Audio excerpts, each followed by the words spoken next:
We're in 2 Corinthians.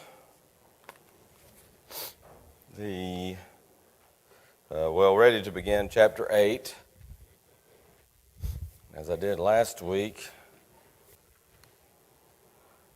bring up these review slides very quickly.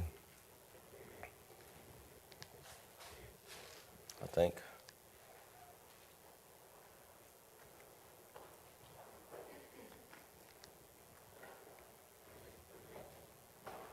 Oh, it's going there. Sorry, I just couldn't see it on the back wall.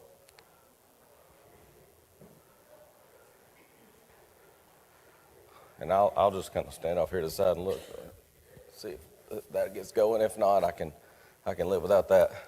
So chapter 1, again, I'm doing this very quickly because this is a review. Chapter 2, and I think I had the idea of this just this morning.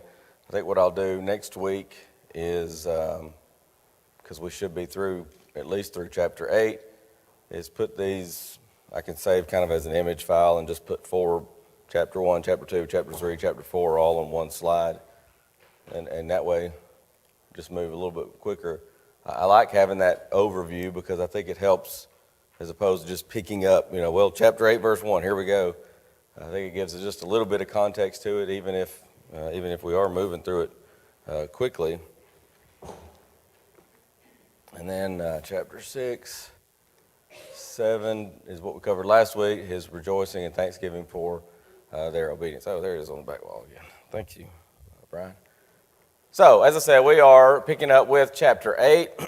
Anything else from 6 and 7? I know we went backwards a little bit last week to talk a little bit about that section being unequally yoked together with non-believers. It would be out of context to use that to say it's a sin for a Christian to marry a non-Christian. But at the same time, we would, we would do well to exercise caution in that matter, because just because something may not be sinful doesn't mean it's a good idea, and it certainly is not. We always want to be, when it comes to marriage, looking for somebody who's going to help us to go to heaven. That's got to be the goal. But again, want to make sure we take passages in context, not out of context. Maybe you've heard, or maybe you even remember, we've studied, sometimes we talk about hermeneutics, the science of biblical interpretation. Really, hermeneutics is just the science of interpretation, period. But sacred hermeneutics would be the science of biblical interpretation. But sometimes in that study we use a word that kind of sounds, I guess it sort of sounds fancy. In fact, there was a younger preacher recently that asked me, we were just sitting around talking, he said, I've had this assignment. He said, maybe this is silly, but can I ask you a question? I said, sure. He said, what does it mean? He said, our assignment is to exegete a passage. What does that mean? He said, he keeps saying it like we should know what it means, and I don't. It's a word that we don't use a whole lot, exegete, exegesis. But you can hear the exo, or exa, it's spelled E-X-E, but exodus in the Bible is, we studied that a lot of times from a young age. It means going out or coming out, because it's all about Israel coming out or going out of Egypt, right? Well, exegesis is a bringing out of the meaning of the text. And of course, in that study, sometimes we'll contrast that with eisegesis. Eisegete or eisegesis, eisegete being the verb form, means to read into the text some meaning. And if we're not careful, we can come to texts and we can eisegete or read meaning into it that is not there. And that's the challenge, because we all come to the Bible, we all come to spirituality with background, right? And the temptation is using my background to let that influence how I read the text. It's going to influence us to some extent, but that doesn't mean I can't, get in the text and wrestle with it, as we sometimes say, and exegete, bring out the meaning as opposed to reading into it. And so that's what we were talking about with that last little bit of chapter 6. And then, of course, chapter 17, Paul commending them for their obedience. Now, chapter 8, here are your major divisions, headings, as we have it. Macedonian churches, they're used by Paul here as in these first 5 verses as an example to exhort the Corinthians to give, to follow through on his contribution. And so he's kind of using them, saying, "Hey, look at them. Be like them." Here's a good example. The verses 6 through 15 will be an exhortation to follow through on on the Corinthians' promised contribution. And then 16 through 24, a commendation of those sent to help prepare the collection. So, again, I mentioned this last week talking about a discussion that I've had with Clete Bullock in his one of his books. He talks about these 9 forms of power and how I don't want to say too much about that because I can't remember all of it just right off the top of my head. But there are freeing forms of power. I forget how many, and there are controlling forms of power. And you see, God actually uses these even in Scripture. There are some that are forms of power that give us freedom. There are some forms of power that God uses to direct our lives, and He uses both. But you see that, and Clete uses that example in his book in the educational system, and the context of the educational system, about how to get students to do what they're supposed to do, using those 9 forms of power. Also, administration, getting staff to do what they need them to do. And so, but he talks about how that you see these even in the Bible. And one of the ones in some of the correspondence we've had, I've got it down sometime, hopefully this year. I want to preach on that and study it from the Bible to see how God uses those forms of power. But in some of our correspondence, he was saying, the one I struggle with is seeing how God uses that is ego power. Because as we said last week, everybody has ego. Some people have way too much ego. Some people have way too little. They don't think enough of themselves. They have too low a self-image. And it's bad to think too highly of oneself, but it's also bad to think too lowly of oneself. And sometimes you see that. But everybody has some type of self-image, and sometimes, even in Scripture, that's used. And in this section, we noticed it at the end of chapter 7, but you'll see it again here in chapter 8. Paul's going to use that. He's not, it's not a deceitful type of way. It's not, what's the word I'm looking for? Flattery, I think is the word I'm looking for. It's not just, let me backslap to get what I want out of somebody. But he does use commendation, sort of bragging on them, we might say, as a kind of a push, a nudge. And you see, I'm jumping ahead a little bit, but if you want to drop down to verse 24 of chapter 8, "Wherefore show you to them and before the churches the proof of your love and of our boasting on your behalf." You ever have somebody say that to you, or maybe you've said that with some of your own children? Say, "Look, I told," sometimes we would say that to our children. Maybe we go out of town, we're leaving them with somebody. "Now, I told them you're going to behave and you're going to be on your best behavior. I know you are, right?" And, we kind of use that to encourage them. There's a little bit of a veiled threat in that as well, I suppose. You are going to be on your best behavior, right? I know you are, because you don't want to face the consequences if you're not. But and God sometimes does that as well. Here's what I expect, because there are consequences if you don't. Now here Paul's just using it more from that pure ego standpoint. But you'll see that a couple different times in this chapter.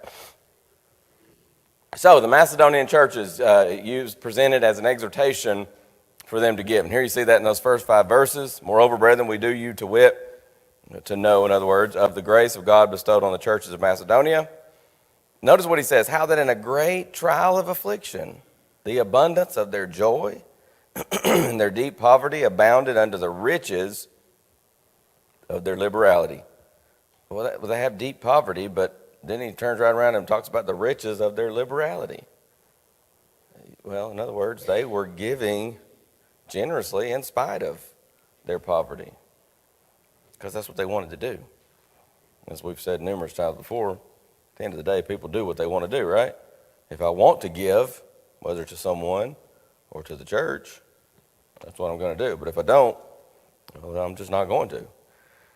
So he says, for to their power I bear record, yea, and beyond their power. They were willing of themselves, praying us with much entreaty that we would receive the gift, take upon us the fellowship of the ministering to the saints.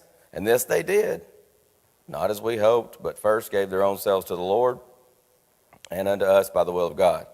Now, he goes on in verse 6. I've got a little division there in the section, but I just noticed in my Bible, of course, some different Bibles and different folks will sometimes place the divisions a little bit differently, but I'm going to go ahead and read verse 6. Insomuch that we desired Titus that as he had begun, so he would also finish in you the same grace also.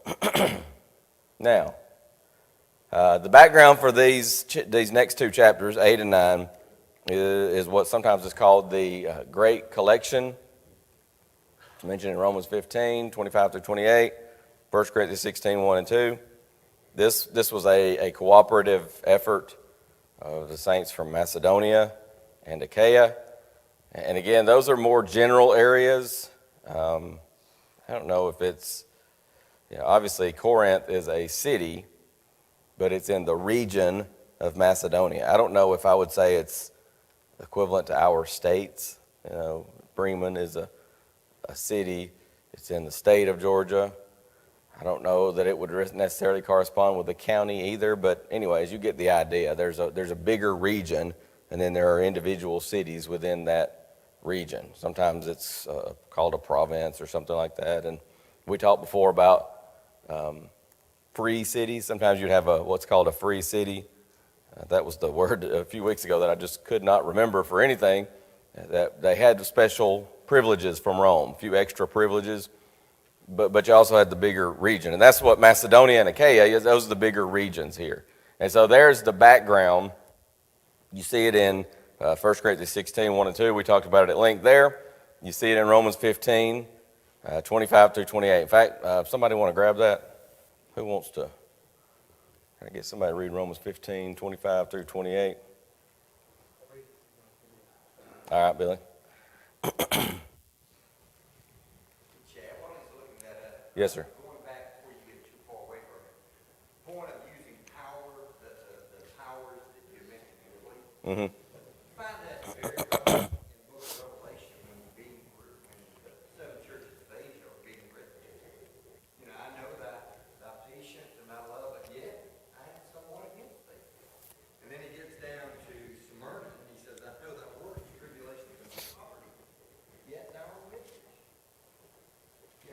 He's contrasting it. He's using the power of persuasion then to encourage them to do what they should do, which is exactly what happened. And I think you see, it seems to me, that's I got to remember that because I want to add that to my notes, because I think you see some of that using the ego power there as well, because with the exception of two congregations, and again, the Lord's not going to flatter any more than he least of all.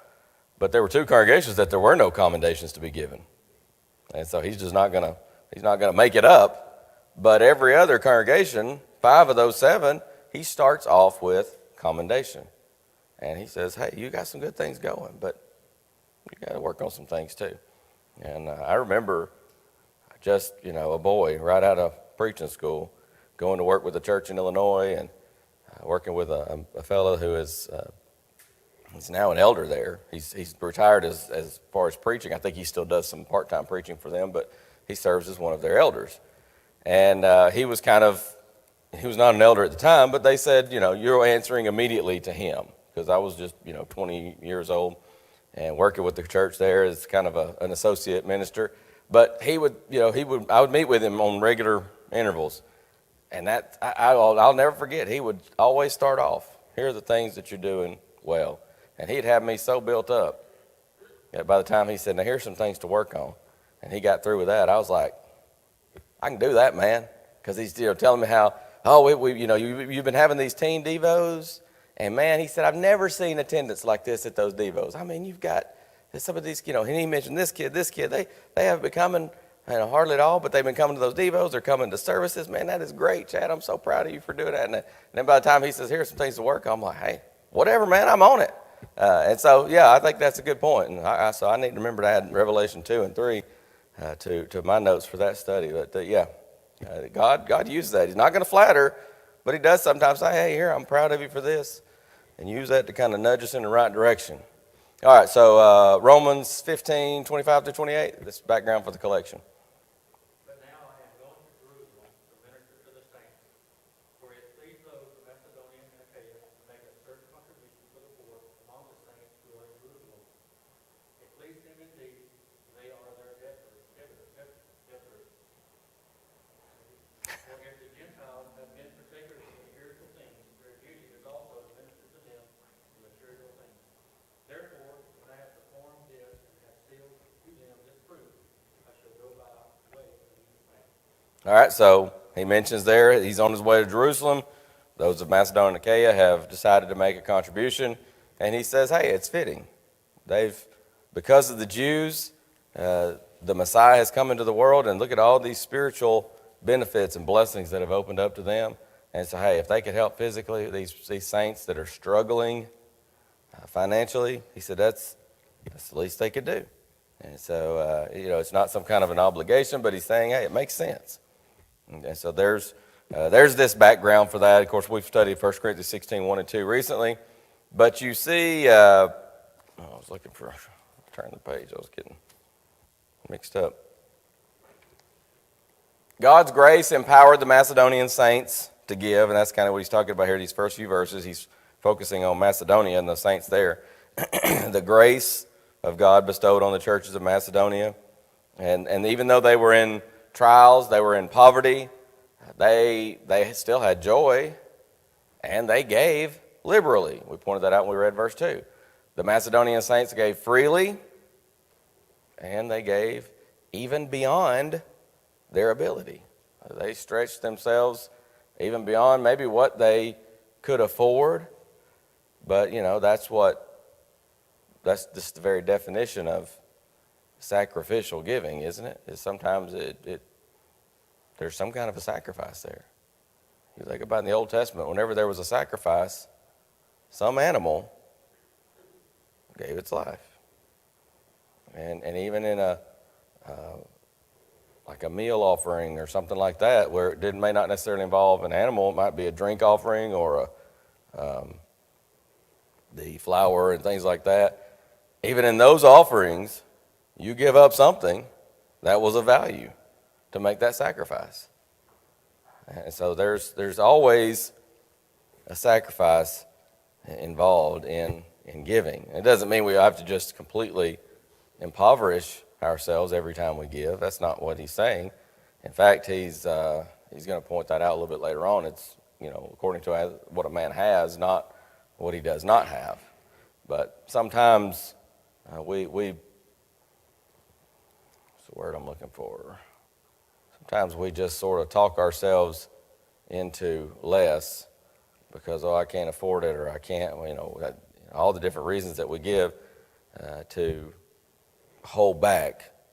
But here's an example of saints who gave freely and beyond their ability. And so it's a great, great example there.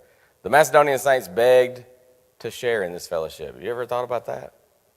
Can you imagine, Brother Jimmy, if you members of the church calling up saying, hey, will you please let me send more?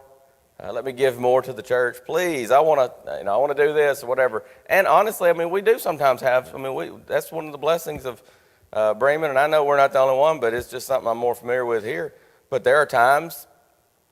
I think it was. I may be thinking about the tornado last year in Kentucky, but we had people. Sometimes some of our own members will call up the elders and say, "Hey, I think we should be involved in sending some help to those areas, some special contribution or donations or whatever."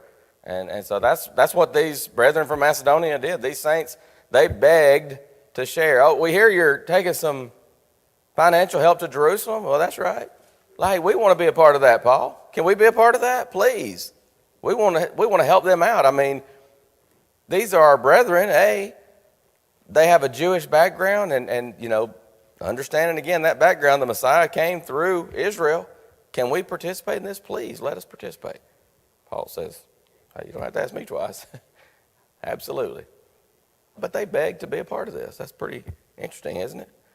And of course, as we often quote from verse 5, these Macedonian brethren, they first gave themselves to the Lord. I've said numerous times here as well, no doubt, that when we give ourselves to the Lord, everything else follows.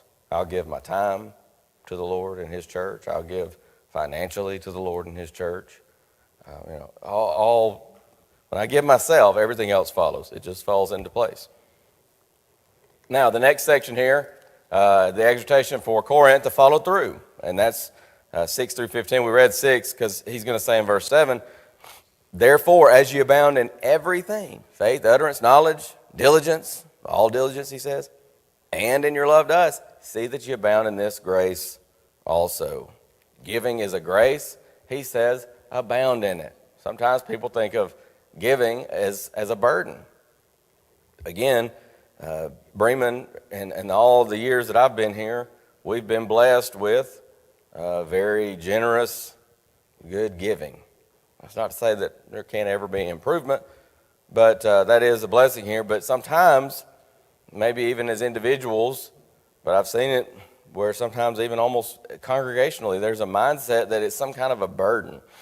Well, we have to give, and sometimes there's this, bankrolling of money. I've mentioned before, I worked with a congregation that had well over $250,000. It was closer to $1,300,000 just sitting in the bank. Talking about a 50, 60 member congregation. No long-term debt, no land to pay off, no building to pay off, just paying power bill, trash, water, internet, that kind of thing. But hey, $300,000 in the bank because you never know. Missionaries come. Well, we're just a small congregation. What are we going to do? Preaching school students. Well, we wish we could, but we just feel like it's a small congregation. Maybe we can't make that commitment. Well, I loved those brethren dearly, still do, but I couldn't stay around and be a part of that. And that's not what God expects from us. There are brethren in need. There's a situation, in fact, with the preaching school student.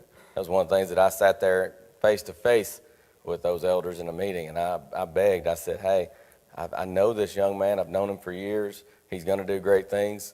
P.S., fast forward 12, 13 years, he is doing great things for the church, preaching full-time in Arkansas. Good young man and good family. But I told him, I said, he's going to do great things for the church. He's going to be a great preacher. Let's be a part of helping him train to preach the gospel. Well, we just can't. We're just a small congregation. TV program, local in the area. Brother Cliff, good one, doing a local TV program. Needed extra support. Oh, we just can't do that. Over $250,000 in the bank. So, giving is a grace. It's not a burden. It's a grace. And he says, abound in this grace. Grace at its most basic meaning is favor. God's grace bestowed on us is God's favor. We abide in God's favor by being obedient to His will.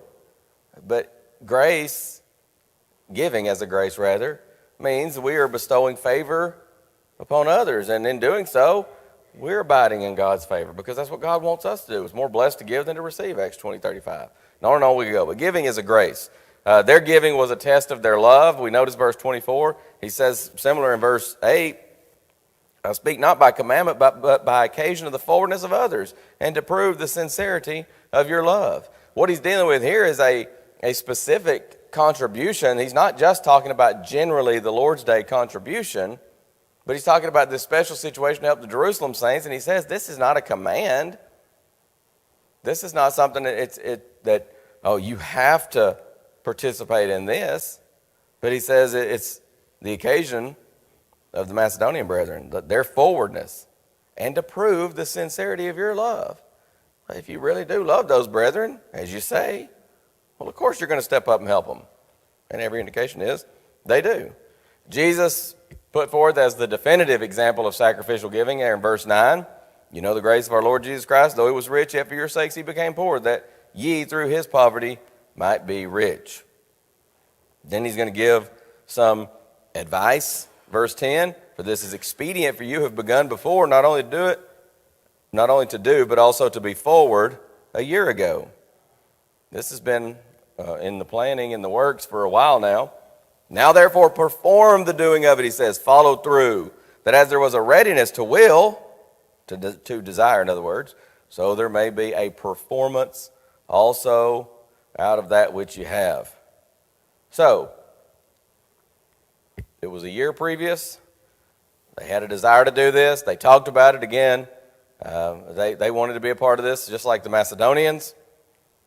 He says, hey, now's the time to, as we sometimes say, and he's not, not saying it, we sometimes use it in a sarcastic way. He's not trying to be ugly or sarcastic, but he says it's kind of time to put your money where your mouth is.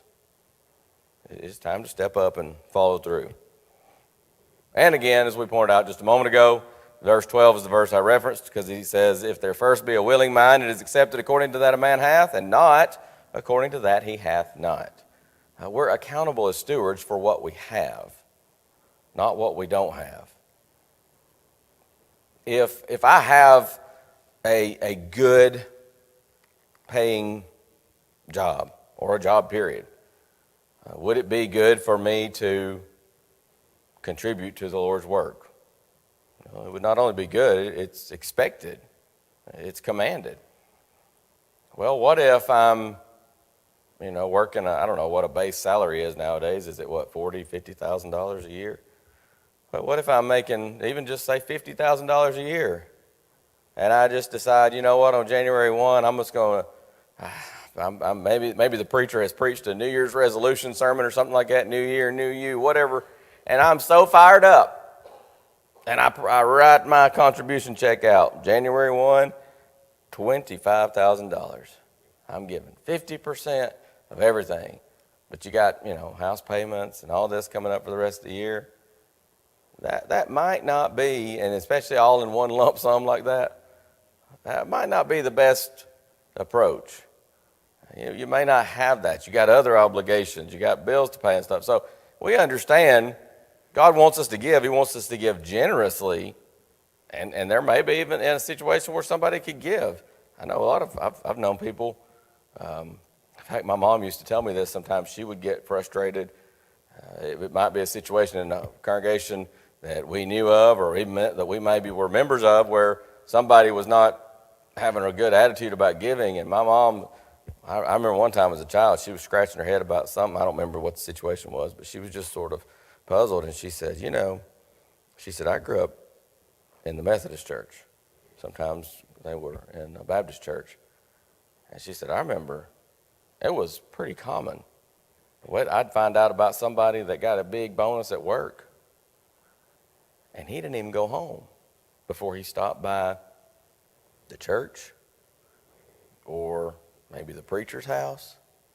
And of course, in those situations, they have the pastor, and we know that's not a scriptural setup for the oversight of the congregation, but stop by the preacher's house or stop by the building, talk to the preacher, because before he even went home, he's going to make sure. And she said, I regularly saw guys writing out like a check for half of their year-end bonus. And she said, I know some of my brethren in the church that act like, you want me to give how much? 15%, 20%, which nobody's tried to, sometimes numbers are just thrown out as kind of a guideline or something, but sometimes people act like, what? But it's according to what you have. Don't commit what you don't have, in other words. And so, and of course, sometimes I might have to look and take a step back and say, well, why do I not have? Well, I just can't afford to give any more. I got 3 car payments. And I got, I got that DirecTV package with the 479 channels. I can't give that up. And I got my, 16 cell phones in our family, and all this. Sometimes we, have to take a step back. Well, why can't I? That's another story for another time. But anyways, it's according to a man, what a man has, not what a man has not. Yes, sir. As you look at 2 Corinthians chapter 8, you can almost see a reflection of 1 Kings chapter 17. Been 3.5 years, it seems, since there's been rain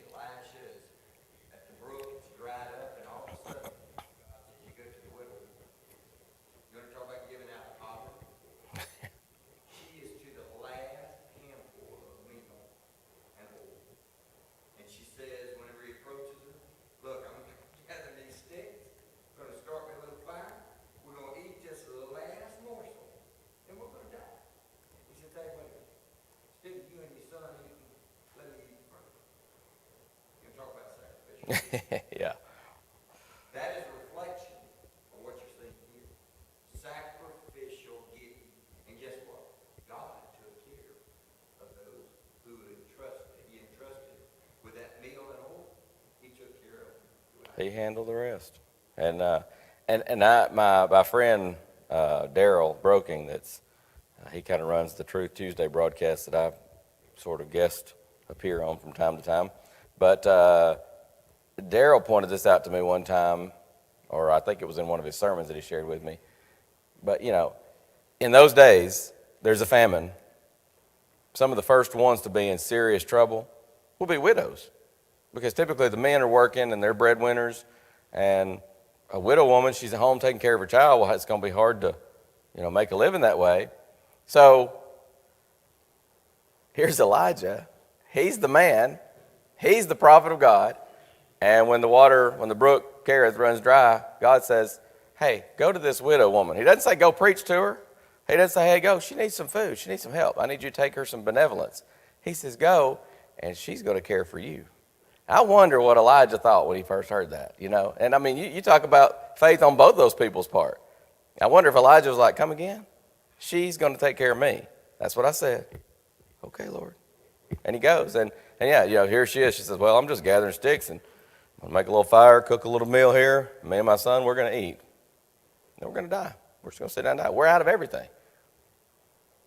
Here's Elijah. He says, I tell you what, why don't you take those sticks, make your fire, fix me a meal, and don't worry about it.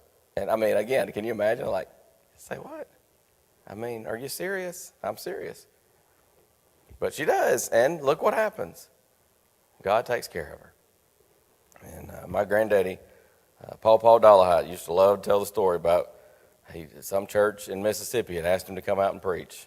And he was broke as a joke, single young man, probably about the age I was, I think, getting out of preaching school or so, 20, 21 years old. He said he had enough money to take the bus out there, and he had saved, I think, I don't know what the bus fare would have been, but he managed to have enough extra that he took with him to purchase his return bus ticket. And he gets there, and comes time for the contribution, and he realizes, well, I didn't bring anything for contribution. And so he says, here he had, I think, I want to say it was like a $10, $20 bill or something. And so he decided, well, I'm not going to just not give anything. And so he put that in the contribution. It was everything he had. He said, I didn't have a dime left to my name at that point. That was my way home. But I just figured I need to be given something. I figure the Lord will provide somehow or another. And so he says, he got up, shortly thereafter, they did like we do. They had the Lord's Supper before the sermon. He gets up, preaches, and as he's going out, he says, here comes an older gentleman. Shakes his hand, and there's something in his hand, and it's, $10 bill. And then here comes a sweet, dear sister, comes out, a widow woman, and she, puts her hands around his, and it's been so good to have you here. Thank you so much for coming out to preach to us. And she's giving him $20, and he said, I went home with like triple what I gave in the contribution. He said I had enough for my bus ticket back home and plenty to spare. And so God has a way of taking care of us. And I was thinking about kind of a contrast to the woman in 1 Kings 17, the widow woman. Sometimes I get Elijah and Elisha mixed up. But there's let's see, this will be in the time of, anyway, I'm forgetting the reference, or I could remember it just based off the reference. But there's a big famine going on. It's when the lepers go out. Let's say that'll be 2 Kings 7. It's Elisha. So Elisha says, tomorrow about this time, bread's going to be sold for this, and it's going to be cheap, in other words. And, and everybody's kind of like, because it was so expensive at that point because of the famine. And one of the king's servants says, if God could even make windows in heaven, could this thing happen? And he says to him, you'll see it, but you won't partake because of your unbelief, your lack of faith.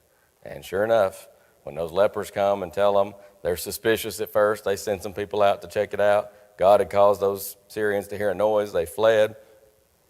They come back and they say, it's not a trick. They're gone and everything's out there. And so, man, there's just a stampede. And that old fella that didn't believe, sure enough, was trampled.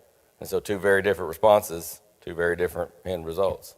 But yeah, good points there. So the exhortation here for Corinth to follow through.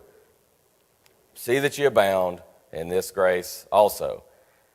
Here's some quick hit points from, I think this is a sermon I did here several years ago, dealing with godly giving. I think that's where I took these points, but you can tell it's a sermon outline. In fact, I'm going to go ahead and just pull all the points up here. So you see the Macedonian churches, verses 1 through 5. Of course, the text for the outline is 2 Corinthians 8, 1 through 5, and also verse 9.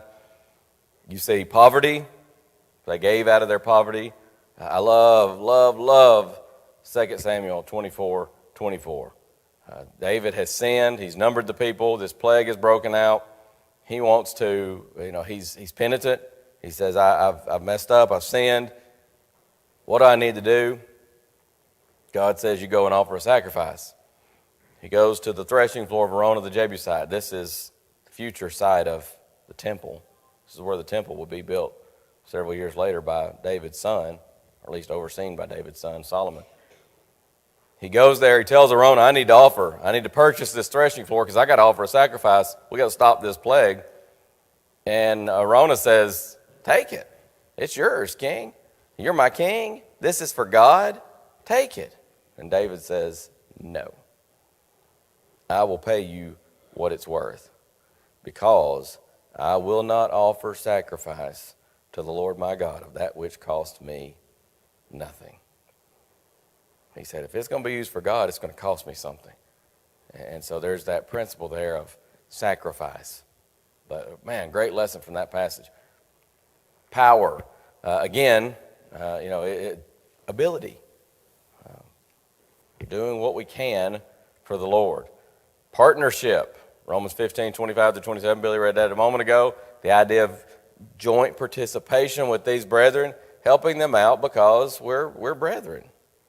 And it's not to say, again, that you can't help someone who is not a Christian, but there is a special partnership going together to help somebody, and a brother does take priority, and that's Galatians 6:10.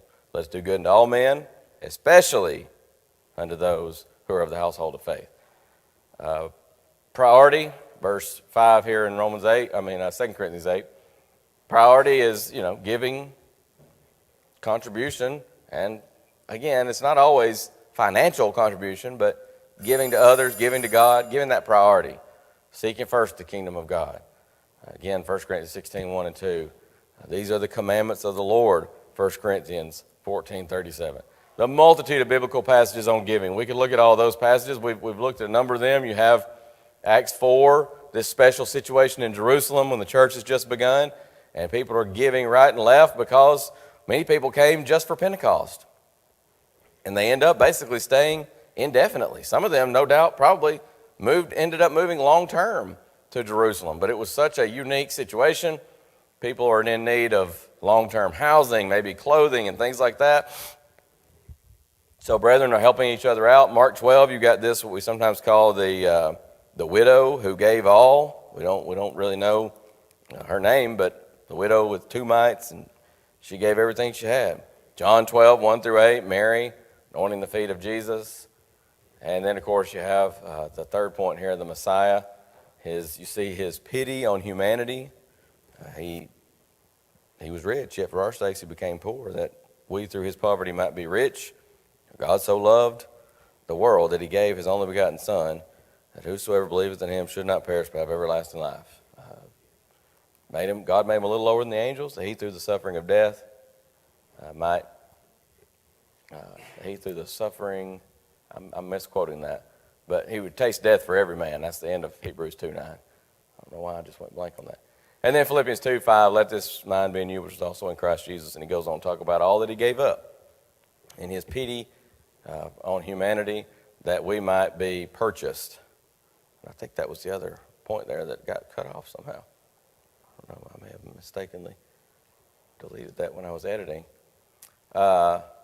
By the way, somebody brought it to my attention. I didn't even realize that we've been in this study for, I think, a couple of months. And I had my study for OABS was in 16 by 9 format of slides.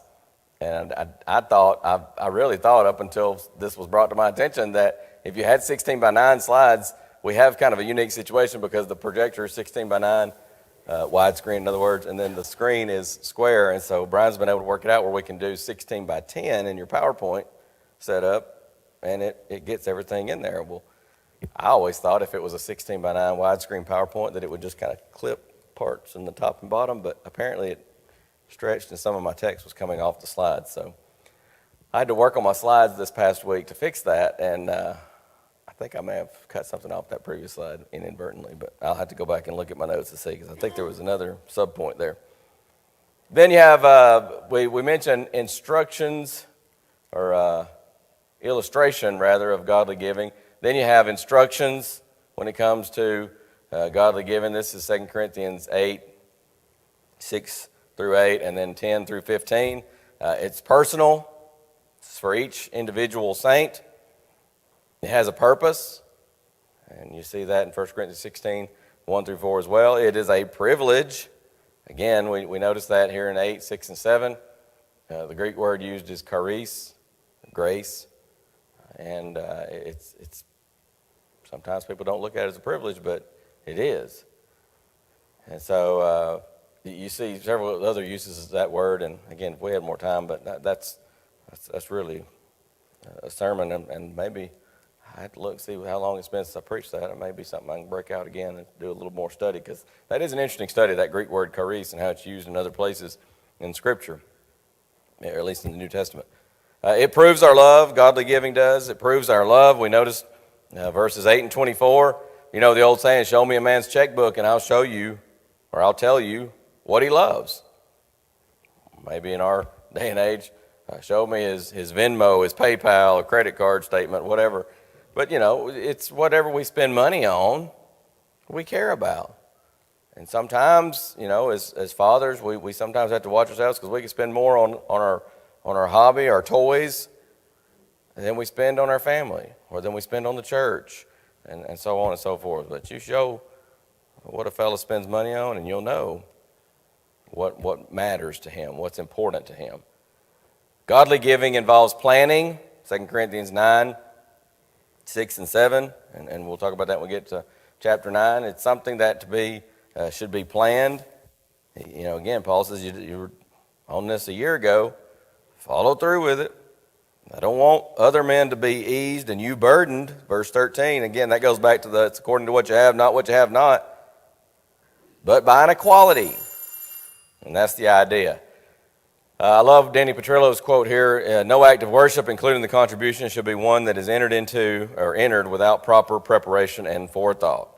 And so as he says in 8, 10, and 11, it must be performed. It's got to be carried out. And then there are prerequisites, giving yourself to the Lord, love, and so on. It's provision, Malachi 3, 10, Proverbs 3, 9, and 10. And so you have those instructions regarding godly giving. And then there's a commendation of those that are sent to prepare this collection for the saints in Corinth. And I'll just bring these up real quick so we can get through chapter 8. Titus was one of these. He cared for them greatly. Paul says, verse 16, there was another unnamed brother who was a respected brother. He's chosen and sent also, 18 and 19. Paul's efforts to do everything he does honestly in the sight of not just God, but men as well. See that, 20 and 21. And then a third unnamed but diligent brother, verse 22.